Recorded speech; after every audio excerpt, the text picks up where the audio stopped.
दोस्तों, आज हम लोग बात करने वाले हैं हिमालय के एक अदृश्य चिरयुवा अमर महायोगी के बारे में, जिन्होंने लगभग 5000 वर्षों से अपनी उम्र को अपनी काबू में करके रखा हुआ है। कुछ लोग उनकी उम्र 2032 वर्ष भी बताते हैं। श्री श्यामाचरण लाहिड़ी महाराज जी उनको महाअवतार बाबा जी के नाम से जानते थे, लेकिन बहुत सारे लोग उनको अमर बाबा, त्रियंबक बाबा या डेथलेस सेंट भी कहते हैं। श्री श्री परमहंस योगानंद जी उनको कृष्ण अवतार मानते थे। बाबा जी आज भी सशरीर उपस्थित हैं और सूक्ष्म रूप में जगह जगह विचरण करते हैं और समय समय पर भक्तों की आवश्यकता अनुसार उनको दर्शन भी देते हैं, उनका मार्गदर्शन भी करते हैं और उनसे वार्तालाप भी करते हैं। तो बाबा जी के बारे में विस्तृत से जानने के लिए अगर आपके अंदर धैर्य है तो बने रहिए मेरे साथ इस वीडियो के अंत तक।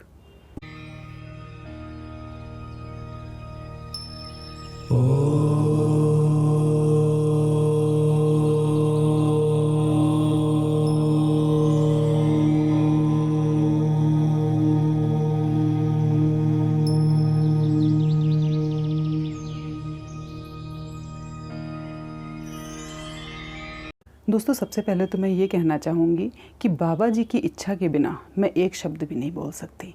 अगर मैं आज कुछ बोल रही हूँ और आप सुन पा रहे हैं तो इसका अर्थ ये है कि ये बाबा जी की ही पूर्व निर्धारित योजना है जो मैं बोल रही हूँ और आप सुन रहे हैं। तो बाबा जी के परिचय के बारे में कहना चाहूँगी कि उनका जन्म तमिलनाडु में बताया जाता है और कहते हैं कि बचपन में ही उन्होंने ऋषि अगस्त्य को प्रसन्न करके उनसे क्रियायोग और कुंडलिनी जागरण की, कुंडलिनी प्राणायाम की विद्या प्राप्त की थी। और इसके अलावा कहते हैं कि तिब्बत में कैलाश पर्वत के पास में एक जगह है जिसे ज्ञानगंज या जिसे सिद्धाश्रम भी कहते हैं, जो कि एक त्रिकोणीय रचना से घिरा हुआ है, जिसके एक कोने पे है कैलाश मानसरोवर, दूसरे पे है ब्रह्म सरोवर और तीसरे पे है विष्णु तीर्थ। इन तीनों के बीच में स्थित है सिद्धाश्रम। और कहते हैं कि इस सिद्धाश्रम की जो देख रेख है वो हमारे महाअवतार बाबा जी के ही अंतर्गत आती है और जो वहाँ पे सिर्फ वही आत्माएं वहाँ पे जा सकती हैं जो अपनी आध्यात्मिकता की पराकाष्ठा पर होती हैं। जो बहुत उच्च कोटि के साधु संत होते हैं वो सूक्ष्म रूप में वहाँ पे विचरण करते हैं और जो आम मनुष्य हैं, जो साधारण मनुष्य हैं, वो वहाँ पे ना देख सकते हैं ना जा सकते हैं। लेकिन अगर साधारण मनुष्य में ही कोई अगर आध्यात्मिकता की पराकाष्ठा तक पहुँचता है, उच्च अवस्था प्राप्त करता है और अगर उस पर किसी गुरु की आशीर्वाद होता है, कृपा होती है, तो वो वहाँ पे ज़रूर देख सकता है। संन्यास आश्रम के पुनर्संगठक एवं अद्वितीय तत्वज्ञानी जगत गुरु शंकराचार्य जी को क्रियायोग और कुंडलिनी प्राणायाम की दीक्षा दी। उसके बाद मध्य युग में संत कबीरदास जी को दीक्षा दी और उसके बाद 19वीं शताब्दी में श्री श्यामाचरण लाहिड़ी महाराज जी को कुंडलिनी प्राणायाम और क्रियायोग की दीक्षा दी। इसके बारे में पुस्तक योगी कथामृत, जो कि परमहंस योगानंद जी ने लिखी है, इस पुस्तक में इसका एक इंग्लिश वर्जन भी है, ऑटोबायोग्राफी ऑफ योगी। इस पुस्तक में इस बात का जिक्र है कि उन्होंने किसको किसको दीक्षा दी। ये है पेज नंबर 403 पे कि उन्होंने शंकराचार्य जी को, कबीरदास जी को और लाहिड़ी महाराज जी को दीक्षा दी। दोस्तों, जो आधुनिक युग में जिन बाबा जी को देखने वाले पहले व्यक्ति थे श्री श्यामाचरण लाहिड़ी महाराज जी। तो कहानी कुछ इस प्रकार से होती है कि श्यामाचरण लाहिड़ी महाराज जी जो थे वो PWD गाजीपुर में क्लर्क थे। अचानक उनके पास एक तार आता है जिसमें लिखा होता है कि उनका तबादला रानीखेत उत्तराखंड की तरफ कर दिया गया है। वो वहाँ पे पहुँचते हैं। अगले दिन उनको अपना ऑफिस में जाना होता है, तो शाम को वो सोचते हैं कि कुछ शाम को टहल लिया जाए थोड़ा आसपास के एरिया में, नदी पहाड़ों में। तो वो ऐसे ही टहलने के लिए निकल पड़ते हैं। जब वो थोड़ी सी आगे पहुँचते हैं तभी उन्हें ऊपर से कोई आवाज़ देता है, गंगाधर गंगाधर। तो पहले तो उनको समझ में नहीं आता क्योंकि उनका नाम गंगाधर नहीं था, उनका नाम था श्यामाचरण लाहिड़ी। तो उनको पहले समझ नहीं आता, लेकिन फिर आवाज़ में सम्मोहन इतना ज़्यादा होता है कि वो उस आवाज़ की तरफ खिंचने लगते हैं और वहाँ पे जो गगास नदी बह रही होती है उसके किनारे किनारे चलते चलते चलते वो उस आवाज़ की दिशा में चलने लगते हैं। जब वो पहाड़ी पे थोड़ा सा ऊपर पहुँचते हैं तो देखते हैं वहाँ पे एक संत हैं जो उनको आवाज़ दे रहे थे। तो जब वो उनके पास पहुँचते हैं तो वो संत उनको द्रोणगिरी पर्वत पर स्थित एक गुफा में लेके जाते हैं और वहाँ पे जाने पर जब थोड़ा सा अंधेरा होने लगता है तो लाहिड़ी जी कहने लगते हैं कि अंधेरा हो रहा है, मुझे वापस जाना है। तो संत जी बोलते हैं the office was bought for you not for the office. उनको इंग्लिश में, हिंदी में बोलते देख के लाहिड़ी महाराज जी बहुत आश्चर्यचकित होते हैं। दोस्तों, कहते हैं कि बाबा जी को बहुत सारी भाषाओं का ज्ञान है। बाद में बाबा जी बताते हैं, अपने बारे में परिचय देते हैं लाड़ी महाराज जी को और बताते हैं कि पिछले जन्म में भी वो लाड़ी महाराज जी के ही गुरु थे और गंगाधर लाड़ी महाराज जी का पिछले जन्म का नाम था, जिस नाम को लेके वो उनको संबोधित कर रहे थे। बाद में बाबा जी लाड़ी महाराज जी को उनके पिछले जन्म का कंबल, उनका कमंडल और जो भी उनका सामान था वो सब उनको दिखाते हैं। तो लाड़ी महाराज जी को अपने गुरु के बहुत ही प्रसन्न हो जाते हैं। तो बाबा जी बोलते हैं कि अभी आप इसी गुफा में सो, मैं आपको सुबह सुबह दीक्षा दूंगा। ऐसा कह के बाबा जी चले जाते हैं और लाड़ी महाराज जी उस गुफा में सो जाते हैं। मध्य रात्रि में एक व्यक्ति कोई आता है उस गुफा के अंदर और लाड़ी महाराज जी का कंधा थपथपा के उनको जगाता है। वो जब उठते हैं तो वो देखते हैं उस समय मध्य रात्रि, आधी रात का टाइम था। तो वो पूछते हैं कि क्या हुआ। तो वो व्यक्ति कहता है कि आपको बाबा जी बुला रहे हैं, चलो। तो वो कह रहे इतनी रात में? उन्होंने कहा हाँ अभी चलो। तो जब लाड़ी महाराज जी गुफा से बाहर निकलते हैं, थोड़ी सी दूर पे ही चल पाते, तो उनको बहुत तेज़ चमकीली रोशनी दिखाई देती है चारों तरफ। तो वो कहते हैं मध्य रात्रि में सूर्य कैसे निकल आया? तो वो व्यक्ति बोलता है ये सूर्य नहीं है, ये स्वर्ण महल है, ये एक सोने का महल है जो बाबा जी ने आपके लिए बनाया है। तो लाड़ी महाराज जी उस महल को देख के हैरान रह जाते हैं। वो इतना सुंदर, इतना भव्य, इतना विशाल स्वर्ण महल होता है जिसमें हीरे जवाहरात जड़े हुए दिव्य दिव्य लोग उस महल के अंदर होते हैं। वहाँ पे इतनी अच्छी सुगंध, हवन की खुशबू और लोग वहाँ पे मंत्र पढ़ रहे हैं। बहुत मतलब जितनी भी दिव्यता हो सकती है वो सारी दिव्यताएं उस महल के अंदर थीं।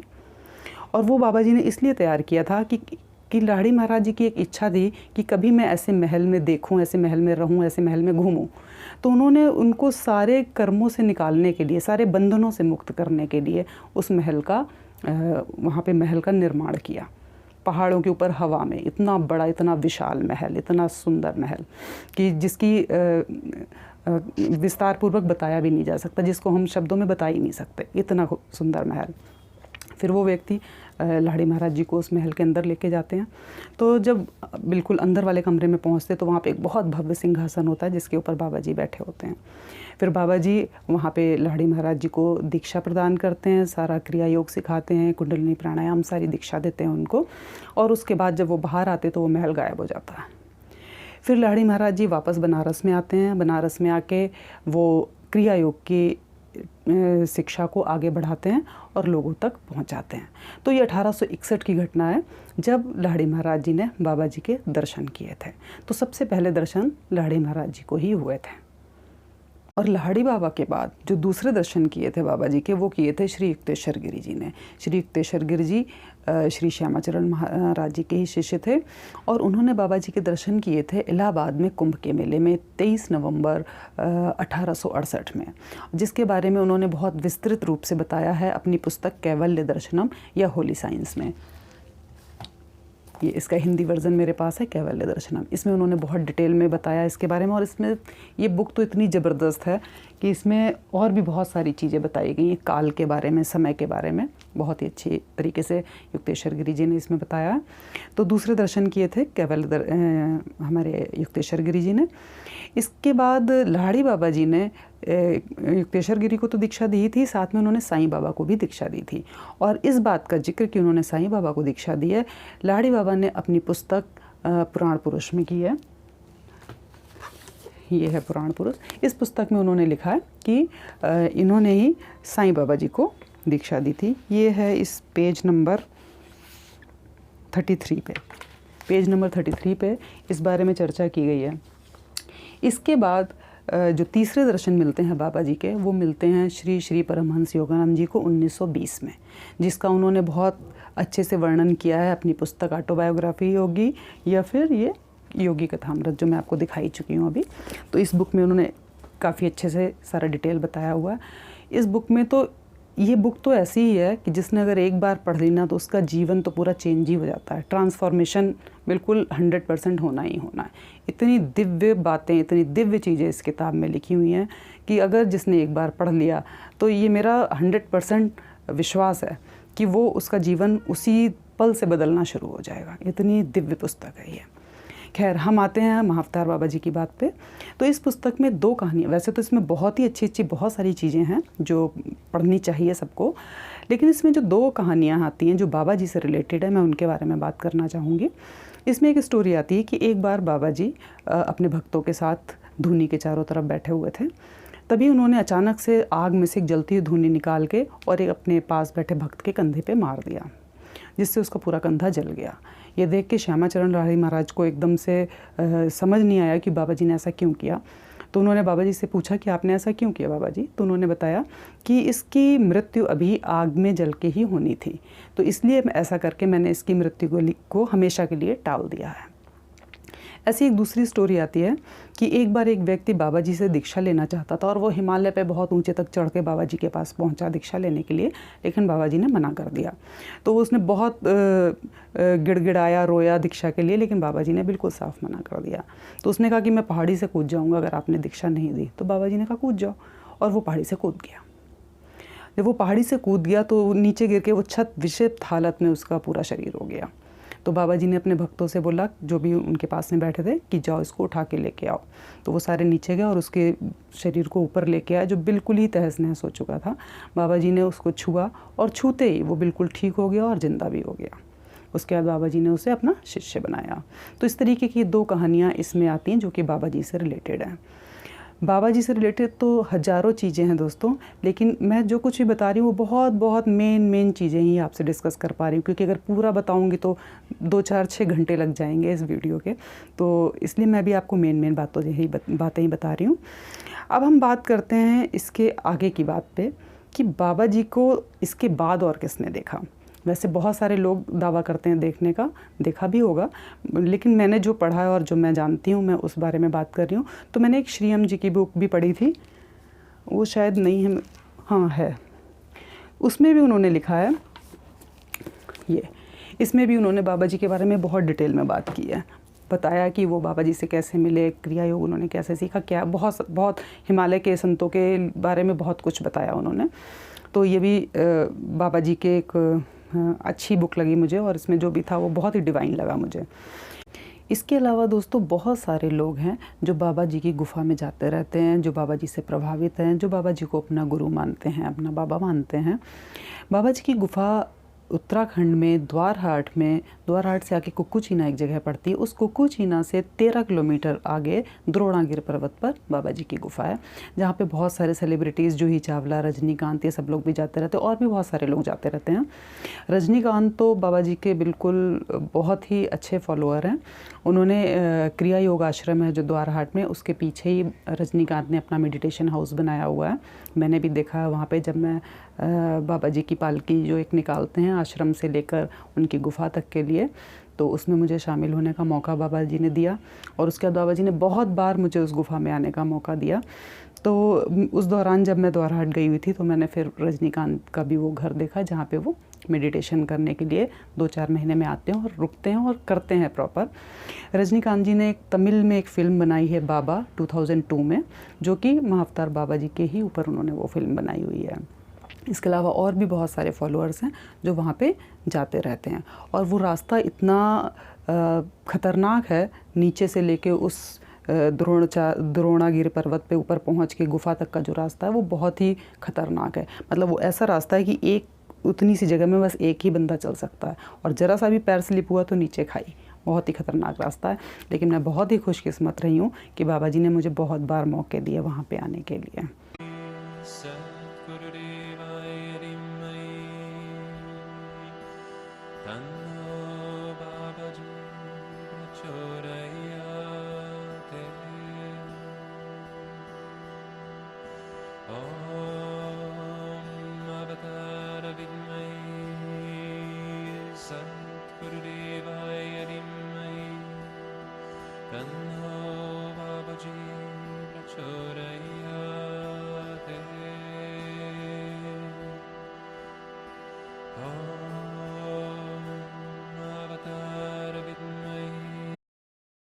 दोस्तों अब एक घटना के बारे में और बात करते हैं हम, रामानंद सागर जी के बारे में। रामानंद सागर जी, जिन्होंने रामायण जैसा महान सीरियल बनाया, उन्होंने अपनी आत्मकथा में लिखा था कि एक बार वो गुवाहाटी में कामाख्या मंदिर के पास में फिल्म ललकार की शूटिंग के लिए एक जगह देखने के लिए गए हुए थे।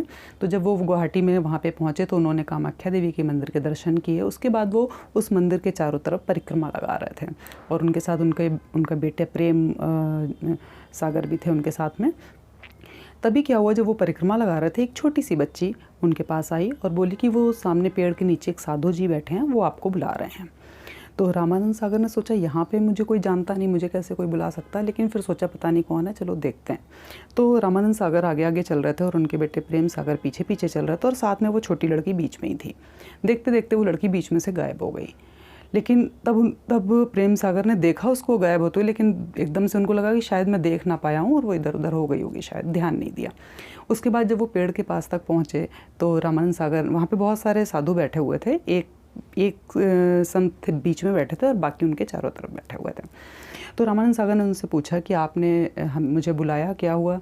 तो उनमें से किसी ने कोई जवाब नहीं दिया। वो थोड़ी देर तक वहाँ खड़े रहे, बट किसी भी संत ने, किसी भी साधु ने उनसे कोई बात नहीं की, कोई जवाब नहीं दिया, बस उनकी तरफ देखा और अपने शांत होकर बैठे रहे। उनको कुछ समझ नहीं आया, फिर वो वहाँ से चले गए। काफ़ी साल गुजर गए, वो इस बात को भूल भी गए। उसके बाद 1981 के आसपास वो एक बार हिमालय में किसी फिल्म की शूटिंग के लिए गए हुए थे, तो अचानक से बहुत तेज़ बारिश होने लग गई वहाँ पे। जब बहुत तेज़ बारिश होने लगी तो उन्होंने अपनी यूनिट के जो भी स्टाफ मेंबर्स थे उन सबको कहा कि सामने जो एक कुटिया है, यहाँ पे हम थोड़ी शरण लेते हैं, थोड़ा हम बारिश से बच जाएंगे, तो तुम जाके देख के आओ यहाँ पे कौन है और उनसे परमिशन लेके आओ। तो उनका जो भी स्टाफ का मेम्बर जो भी होगा वो उस कुटिया में गया, तो वहाँ पर एक साधु रहते थे। तो उन्होंने उस साधु से कहा कि ऐसे ऐसे बारिश हो रही, कि हम अंदर आ सकते हैं, हम आपके यहाँ पे शरण ले सकते हैं? तो वो साधु बहुत तेज़ से क्रोधित हो गए और उनको बाहर भगा दिया कि नहीं, कोई नहीं आ सकता, जाओ यहाँ से, कौन हो तुम लोग? तो उसने बोला कि हम रामानंद सागर की यूनिट से हैं और उन्होंने बोला है कि मैं पूछ के आऊँ। तो रामानंद सागर जी का नाम सुनते ही उन साधु का जो व्यवहार था वो एकदम से बदल गया। वो एकदम से क्रोधित की जगह एकदम सॉफ्ट हो गए, एकदम नरमी से पेश आने लगे। बोले हाँ ठीक है, सबको बुला के ले आओ। फिर जब सारे लोग अंदर आ गए तो उन्होंने सबके लिए खुद काढ़ा बनाया और सबको पिलाया। फिर बाद में रामानंद सागर जी साइड में अकेले बैठे हुए थे, तो उनके पास जाके वो साधु बैठ गए और उनको धीरे से पूछने लगे कि इतने साल पहले उस टाइम पे जब तुम ललकार शूटिंग के लिए जगह देखने गए थे, तो वो जो लड़की तुम्हें बुलाने आई थी, उसके बाद जब तुम साधुओं के पास पहुँचे थे और उन्होंने तुमसे कोई भी बात नहीं की थी, तो तुम्हें याद है उस दिन का कुछ भी? तो रामानंद सागर एकदम से भौंचक के हो गए। उनको यकीन ही नहीं हुआ कि वो बात इनको कैसे पता हो सकती, जो कि मैं तक भूल चुका, क्योंकि वो सिर्फ मेरे साथ ही घटी थी और मैं ही भूल चुका था, इनको कैसे पता? तो उन्होंने कहा कि आपको कैसे पता, प्लीज़ मुझे बताइए। उन्होंने बहुत उनसे रिक्वेस्ट की कि नहीं, मुझे पता करना कि आपको कैसे पता। तो उन्होंने कहा कि वो जो लड़की थी वो कोई और नहीं थी, वो खुद स्वयं कामाख्या देवी जी थी, जो एक छोटी बच्ची के रूप में तुम्हारे पास आई थी। और वो उन जो साधु थे जिन्होंने तुम्हें बुलाया था, वो महाअवतार बाबा जी थे। वो तुमसे एक रामायण बनवाना चाहते हैं, इसलिए उन्होंने अपनी आंखों से तुम्हें आशीर्वाद दिया था ताकि तुम रामायण जैसा सीरियल बना सको। तो उन्होंने कहा लेकिन मैं तो रामायण बनाना ही नहीं चाहता, मैं तो महाभारत बनाना चाहता हूँ, क्योंकि पहले रामानंद सागर जी महाभारत बनाने की इच्छा थी उनकी। तो वो साधु हंसने लगे कि अच्छा ठीक है, तुम्हें जो बनाना है बना लेना, ऐसे कह के उन्होंने बात को टाल दिया। उसके बाद रामानंद सागर जी जब वापस आ गए वहाँ से, तो उनके दिमाग में ये सारी घटनाएं चलती रही और वो कहते हैं कि मैं महाभारत की प्लानिंग करते करते कैसे रामायण बना गया मुझे पता ही नहीं चला। तो दोस्तों इस तरीके की बहुत सारी घटनाएं हैं, हर घटना का वर्णन करना तो बहुत ही मुश्किल है, मैं बस आपको कुछ खास चीज़ें ही बता पा रही हूँ। तो ये एक बहुत ही आश्चर्यचकित घटना थी रामानंद सागर के जीवन में, जो उन्होंने बहुत जगह बताई और अपनी आत्मकथा में लिखा भी है उन्होंने। दोस्तों अभी तक तो मैंने आपसे बात की वो बाबा जी और बाबा जी से जुड़े जितने भी महान संत योगी लोग जो थे, जो बाबा जी से जुड़े हुए थे या बाबा जी से प्रभावित थे या बाबा जी का जिन पे आशीर्वाद था, उनके बारे में बात की। अब मैं बात करती हूँ मेरी और बाबा जी के बीच में। दोस्तों कहते हैं कि योग के लिए अष्टांग योग की पात्रता बहुत आवश्यक होती है, तभी ऐसे महान गुरु, महान संत आपकी सहायता करने के लिए आते हैं।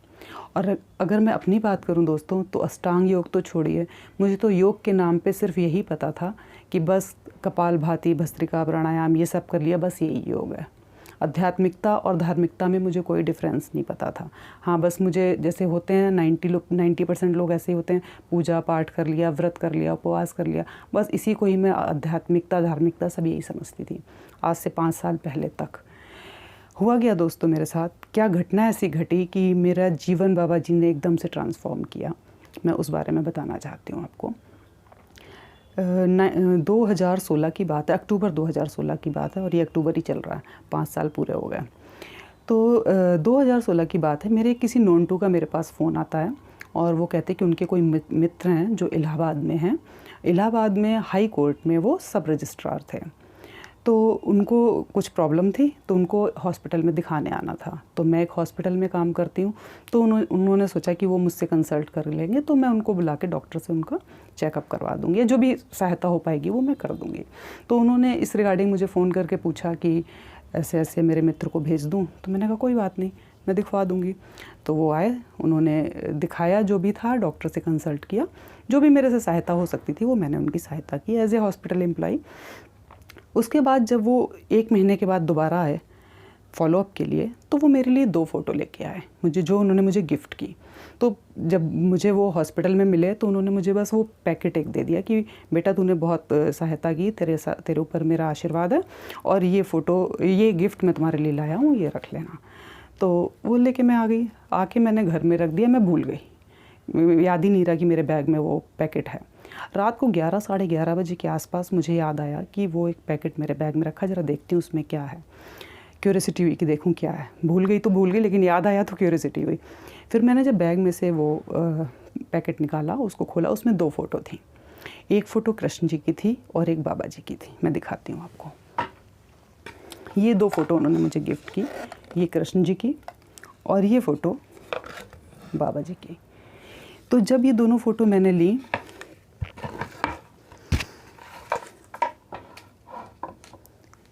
तो जब ये दोनों फ़ोटो मैंने देखी, तो मैंने इसको मंदिर में जाके इन फ़ोटो को रखा। तो मैंने जब कृष्ण जी की तरफ देखा तो मुझे लगा इनको तो मैं जानती हूँ, बचपन से हम पूजा करते हैं घर में, मम्मी पापा सभी लोग मतलब कृष्ण जी की पूजा होती है, सभी के घरों में, हिंदू के घरों में होती है। बट ये बाबा जी पता नहीं कौन से उठा के दे दिए हैं। बिल्कुल ऐसे ही भाव था दोस्तों उस समय मेरे मन में कि बाबा पता नहीं कौन से दे दिए उठा के। चलो फिर मन में दूसरा ख्याल आया कि चलो कोई बात नहीं, अब दिए हैं तो मंदिर में तो रख ही देती हूँ। और मैंने बिना भाव के बाबा जी की फ़ोटो को मंदिर में रख दिया। मंदिर में रखने के बाद जैसे ही मैं वापस आई, मंदिर वाले कमरे से निकल के अंदर वाले कमरे में जा रही थी, तो जो एक बीच में मेरा कमरा पड़ता है रूम, वहाँ पे डाइनिंग टेबल पड़ी हुई है। तो जब मैं बीच वाले कमरे में से निकल के अंदर वाले कमरे में पहुँचती हूँ और मैं बेड के कोने पे बैठ जाती हूँ, जैसे ही मैं बैठ रही हूँ, बैठते बैठते ही मैं देखती हूँ कि जो मेरी डाइनिंग चेयर है उस पर बाबा जी बैठे हुए हैं। एक पल के लिए तो मैं फ्रीज़ हो गई कि ऐसा कैसे हो सकता है। मेरी आँखें खुली, एकदम जम गई मैं, और जैसे ही मैंने पलक झपकाई 3-4 सेकंड के बाद, तो फिर गायब। तो मुझे एकदम, जो मैं जमी हुई थी वो एकदम पसीने छूटने शुरू हो गए। यकीन ही नहीं था ये हुआ क्या।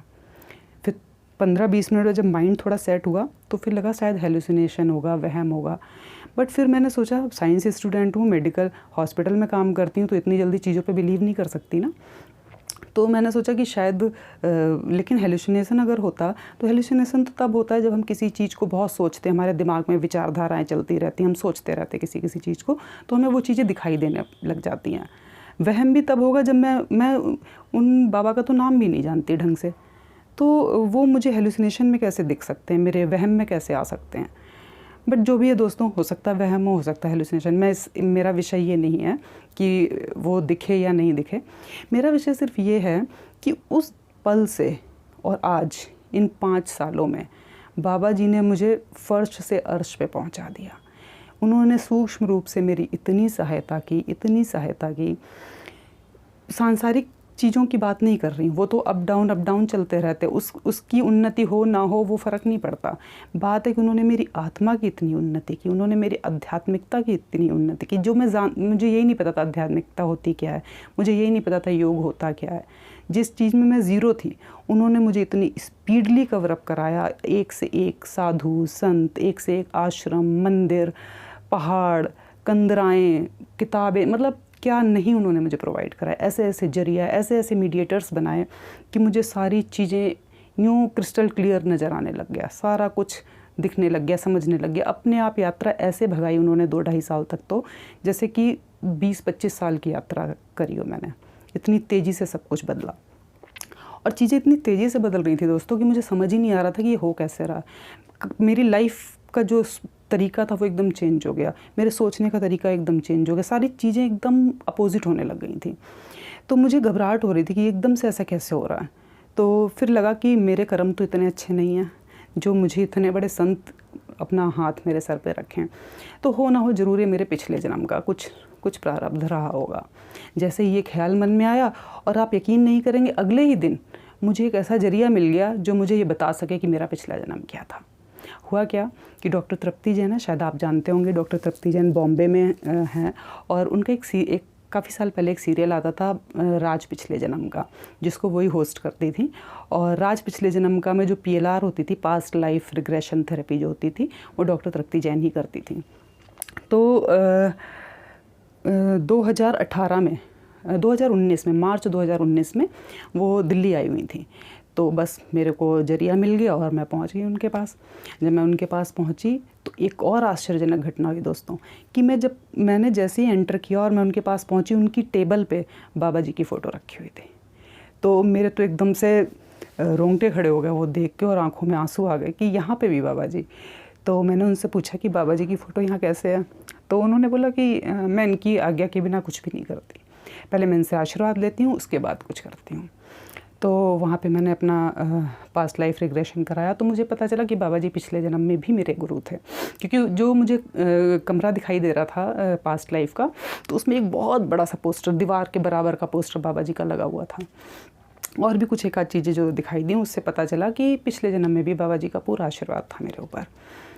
उसके बाद डॉक्टर तृप्ति जैन से मिलने के बाद मैं बहुत दिनों तक इन्हीं सब, मेरे जो विचार चल रहे थे वो सब ख़त्म हो चुके थे, क्योंकि मैं समझ गई थी कि बाबा जी आज से नहीं, जन्मों जन्मों से मेरे साथ है। और सिर्फ मेरे साथ ही नहीं, जितने भी लोग उनको मानते हैं, जितना उनका नाम तक भी कोई अगर लेता है ना, तो वो उनके साथ हैं। वो दिखाई नहीं देते हैं, वो आपके साथ रहते हैं। आप एक बार उनका नाम लेंगे, वो आपके साथ चलना शुरू कर देते। इतने भोले हैं मेरे बाबा जी। तो दोस्तों, इस तरीके से बाबा जी ने मेरी यात्रा को बहुत अच्छा बनाया। उन्होंने मुझे एक से एक संतों के प्रत्यक्ष अप्रत्यक्ष दर्शन करवाए, उनकी अनुभूति करवाई। नीम करोली बाबा, लाड़ी बाबा, युक्तेश्वर बाबा, श्री परमहंस योगानंद जी, श्री रामलाल महाराज जी, श्री चंद्रमोहन महाराज जी, आनंदमयी माँ, ऐसे बहुत सारी चीज़ों की मुझे अप्रत्यक्ष रूप या प्रत्यक्ष रूप, जैसे भी आप मान लो, मुझे उनकी अनुभूतियाँ हुई हैं।